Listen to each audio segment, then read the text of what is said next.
I am in radio contact.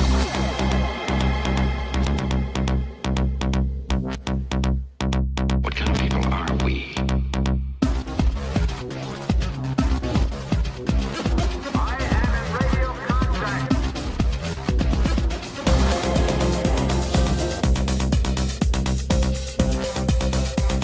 What kind of people are we? Attention crew, this is your Captain Caliban speaking. This is a supplemental episode of Enterprising Individuals, where we bring you news and tidbits from the world of Trek, also interviews with special guests, and a few little surprises along the way. But you're not going to be surprised on this show, are you? You can't guess what this episode is going to focus on, but can you blame me? Discovery is on everyone's minds, and we're going to bring you the news and some much-needed context in a kingly fashion. Let's get underway.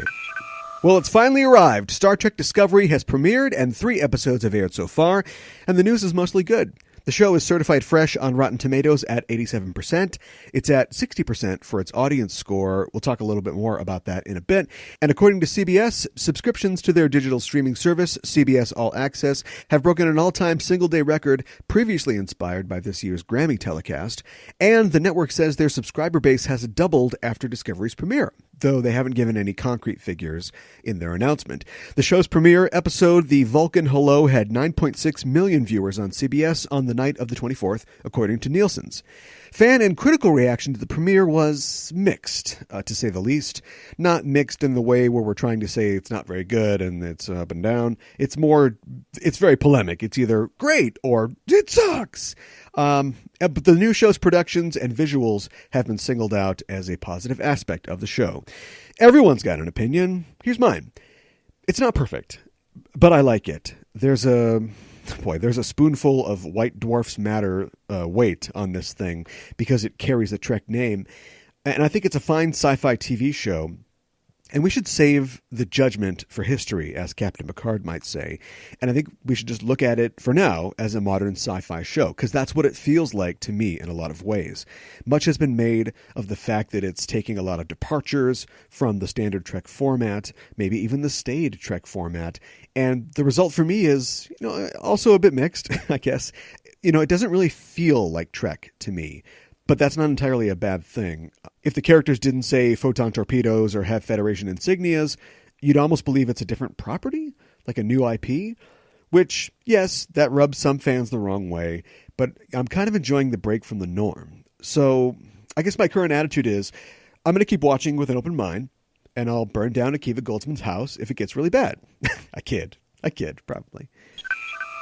Now that the show has aired, I thought that we would look back and take an opportunity to grade my predictions for the new show, Discovery, from an earlier episode. On July 27th, on Supplemental Show 13.5, I predicted that I think that Burnham is a human raised by Vulcans who has the analytical mind of a Vulcan, but the ambition of a human. While serving as first officer aboard the Shenzhou, they run into Klingons led by T'Kuvma, who, because of his upbringing, he's looking for a fight. I mean, more than a usual Klingon. They get in a tussle with the Shenzhou.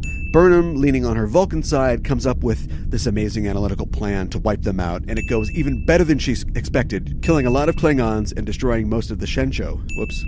Obviously, she feels really bad about this, and she gets picked up by the Discovery. With slightly unstable Captain Lorca at the helm, he wants her to use her delicious brains to help Starfleet stab at the heart of the Empire and win the war before it starts. But she pulls back because he turns out to be nuts, and, hey, she's a Starfleet officer, and that's not what we do. So there you go. Not too bad. I think, if I do say so myself, this isn't to say that it's looks bad for the show, because honestly, and Harberts has actually said this in an interview, they considered the first 2 episodes to be like a TV movie that was also kind of a pilot, and they've literally referred to the 3rd episode where we actually pick it up with Burnham going to the Discovery as the second pilot. They're repiloting in the parlance of Community. So my question is, just start there. Especially because you're looking to pack 9 episodes of this thing in. Maybe you didn't have enough, but there's some nice things in the first 2 episodes. But yeah, they could have told all of that through flashbacks. So anyway, let's see. How am I going to use my powers next? My predictive powers. I predict that the Jonathan Frakes directed episode is going to be a fan favorite. If you want more of my thoughts on Star Trek Discovery, plus the thoughts of other Star Trek authors, screenwriters, and superfans, why not tune into Star Trek Discoverage, our live Discovery recap show, which airs every Sunday night right after Discovery, right here on the internet. Follow us on Facebook and Twitter to get updates on when we go live Sundays. And if you can't join us, catch up with Discoverage episodes on our regular show feed. On our last show, author Mark Giller joined me and my co-host Ella Pearson of the Generations Geek podcast. And Mark is bullish on the show. He likes it. He appreciates the darker elements that have been introduced. And we talked a lot about the apparent cyborgization of some of the crew members, which is right up his alley as a cyberpunk author. We haven't yet reached any reasonable explanation for Ensign Daft Punk on the Shensho, or the apparently fully robotic bridge crew member on the Discovery, so mysteries abound. And it looks like we'll have one more chance to puzzle over it in 2017. CBS has announced that they will be airing 9 episodes before the end of the year break instead of the originally planned 8, extending the first half of the show to November 12th, when Discovery will go on break until it returns in January of 2018. Also recently announced by showrunner Aaron Harberts, the character of Amanda Grayson, aka Mrs. Sarek, Spock's mom, will appear in the series. Amanda, originally played by actress Jane Wyatt in the TOS episode Journey to Babel and in Star Trek 4, but I don't have to tell you that, was name-checked in the 3rd episode of Discovery, and she will appear later in the season played by Mia Kirshner, late of the L Word and Defiance. Spock was also name-checked, or at least obliquely acknowledged, in the same episode, and that's where I start putting a rag in a bottle for my trip to Akiva's place. Because just don't, right? No young Spock on the show. I'm sure that we have the technology to bring a fully realized Salat to the small screen, but what do you say? Let's skip that one. Although if the special effects people on Star Trek Discovery were to bring Ichaya to digital life, it would most likely be on a Windows machine, and apparently that program could be run by the computers on the USS Discovery. That's right, the Discovery runs on Windows. In Context is for Kings, the 3rd episode of Discovery, Michael Burnham is asked to reconcile some lines of code relating to astrophysics and biochemistry, and a few internet nerds with freeze-frame buttons have discovered that the code in question is for a modern PC program. Specifically, it's decompiled code from the Stuxnet worm, which was used to attack Iran's nuclear program in 2010. So someone needs to shore up cybersecurity on Discovery double quick. Damn Romulans. And speaking of what that code relates to, as depicted on the show, astrophysics and biochemistry, which are one and the same, or so Lieutenant Mark from Rent tells us. I'm going to need some time to process this. Mycelial network, spore drive, oh boy, strange new worlds indeed. Well, here's something I didn't know and would have if I'd done even the most basic research, but Anthony Rapp's character, Lieutenant Mark from, Paul Stamets, is based on real-life mycologist Paul Stamets. And that's how you pronounce his name. Now I know how to pronounce his name. Brian Fuller's apparently a big fan of his and named a character in Hannibal after him as well, and now we've got Lieutenant Stamets. So that shows you that the current structure of the show clearly contains a large part of Fuller's original vision, a vision that probably came to him along with the idea for the spore drive while enjoying the other application of mycology.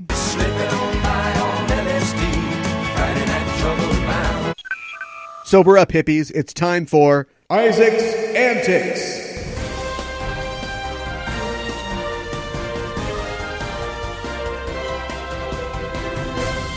Our weekly segment where we report the gospel of the Liverpudlian Martin Luther. He's nailing 95 Twitter users to the cathedral door, Jason Isaacs. You'd think that with a successful TV show on the air and a storied film career on his resume, Jason would be content to relax after Discovery's premiere and retweet the well wishes that he's undoubtedly received for his portrayal of Captain Lorca. But like the fortune cookie-loving captain he plays, Isaacs is ready to wrestle with some monsters. In recent days, Isaacs called out Trump on Twitter, saying, should I do the accent? Let's do it. Although he's American in the show. He's still like tight jaw, like this. Okay. Little hand man shouldn't be in charge of flushing away the infantile sewage flowing from his rectum of a mouth. Never mind all of our lies. Which, of course, some users on social media weren't thrilled with. Isaacs has received invective in response to his comments, and because the block button would be too easy, he has said of his detractors, quote, keep wanting to engage trolls, but click their profiles to see endless white isolationist hate spew. Maybe they follow me as closeted humans. He went on to tweet, quote, please feel free to binge the finest hours of Hollywood's illiberals for fun. A Chuck Norris Kid Rock marathon, anyone? Lobotomy? Boom, got him. He didn't stop there, however. Twitter user Truth Begets Heresy, oh boy, tweeted, quote, number one, ooh, it's a list. Isaacs loves lists. Number one, why fundamentally change the Klingons in a canon-breaking way? Number two, and this is his syntax, have any of capitals actually ever watched Star Trek? Because I'm not sure you have. Oh boy, you just put a target on your back, buddy.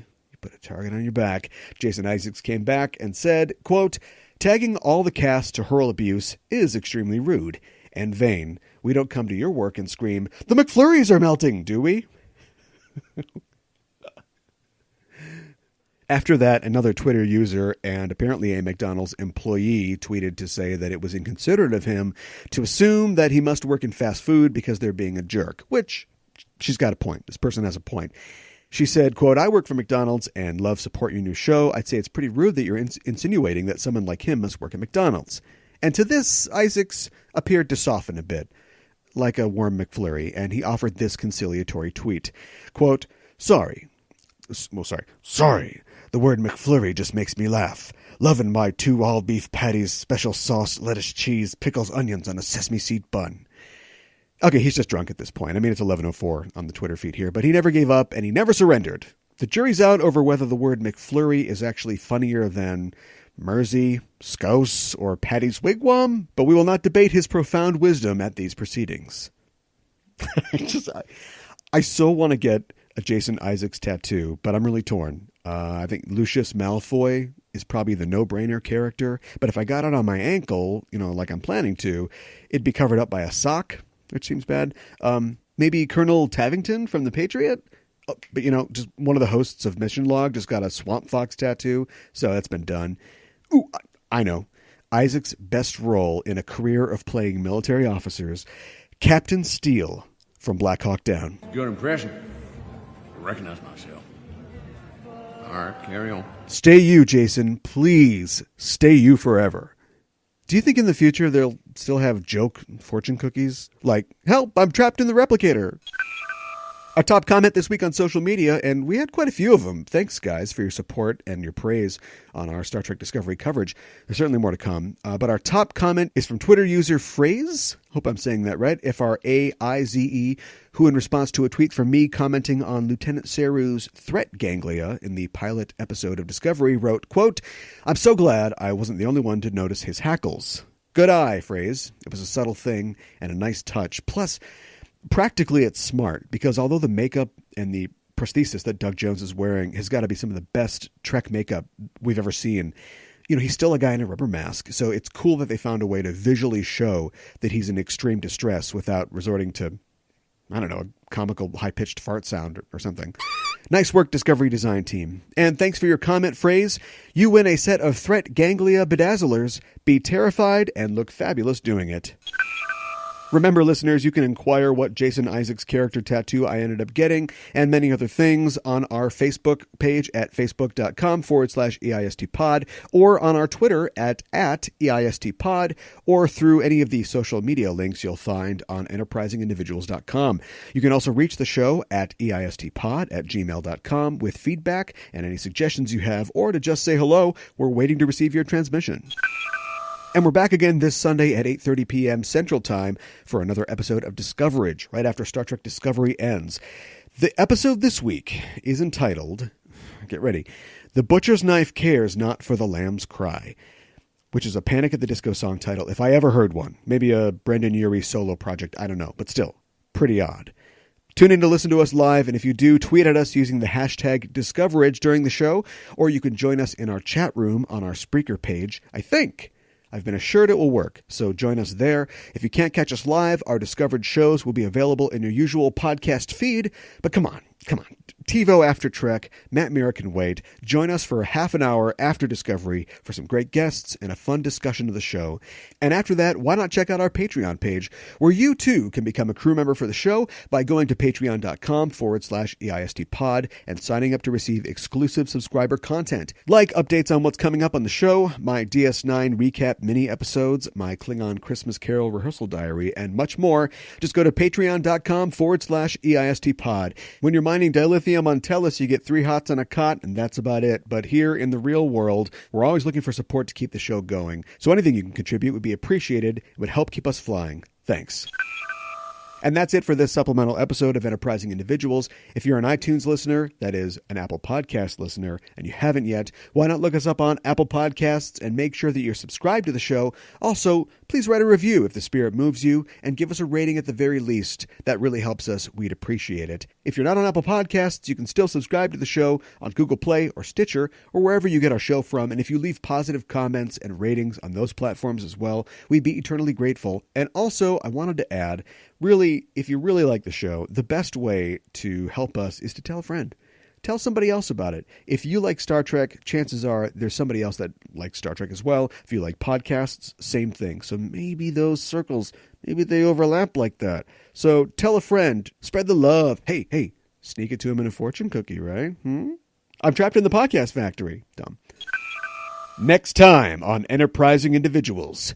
Every ship, yea, every show will face a crisis in its lifetime where extreme measures must be employed.